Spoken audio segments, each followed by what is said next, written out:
కామారెడ్డి జిల్లాలో బుధవారం మధ్యాహ్నం తెలంగాణ గిరిజన సంక్షేమ బాలుర రెసిడెన్షియల్ పాఠశాల కళాశాలను కలెక్టర్ సందర్శించారు. తొలుత కలెక్టర్ విద్యార్థులకు పాల్గొని ఘన స్వాగతం పలికారు. రెసిడెన్షియల్ స్కూల్ కాలేజీలో విద్యార్థుల సంఖ్య, విద్యా బోధన అంశాలను ప్రిన్సిపల్ను అడిగి తెలుసుకున్నారు.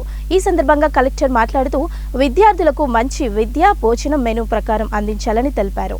హాస్టల్ పరిసరాలను సందర్శించిన కలెక్టర్ మాట్లాడుతూ పరిసరాల పరిశుభ్రతను పాటించాలని, నిల్వ ఉన్న నీటిని తొలగించాలని తెలిపారు. అలాగే నీటిపైన పైప్ లైన్ లీకేజీలను సరిచేయాలని తెలిపారు. స్టోర్ రూమ్లను పరిశీలించి స్టాక్ ఎప్పుడు వచ్చింది, స్టాక్ ఎంట్రీ నమోదులను పరిశీలించారు.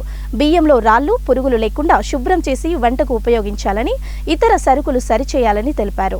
వంటకాలు శుభ్రంగా, రుచికరంగా చేయాలని తెలిపారు. విద్యార్థులకు నాణ్యమైన భోజనం అందించాలని తెలిపారు. అనంతరం విద్యార్థులతో కలెక్టర్ సహంపక్తి భోజనం చేశారు. విద్యార్థులకు హ్యాండ్ వాష్ చేసుకోవడానికి సబ్బులను ఏర్పాటు చేయాలని తెలిపారు.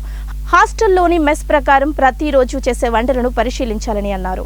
పేరెంట్స్ కమిటీ సమావేశాలు నిర్వహించాలని తెలిపారు. 10వ తరగతి, ఇంటర్మీడియట్ తరగతులు విద్యార్థులపై ప్రత్యేక శ్రద్ధ కనబరచాలని, ప్రత్యేక క్లాసులు నిర్వహించాలని తెలిపారు. హాస్టల్ పరిసరాలలో శానిటేషన్ నిర్వహించాలని మున్సిపల్ డిప్యూటీ ఈఈని ఆదేశించారు. విద్యార్థుల చదువుపై, భోజనం, నిత్యావసర సరుకులు తదితర అంశాలపై ప్రిన్సిపల్ పర్యవేక్షణ నిర్వహించాలని తెలిపారు. ఈ కార్యక్రమంలో మండల ప్రత్యేక అధికారి, జిల్లా వ్యవసాయ అధికారి తిరుమల ప్రసాద్, జిల్లా గిరిజన సంక్షేమ అధికారిని Rajitha, principal Amar Singh, regional coordinator Gangaram Naik, food safety అధికారి శిరీష, తహసీల్దార్ Sailu, municipal deputy CM Venugopal తదితరులు పాల్గొన్నారు.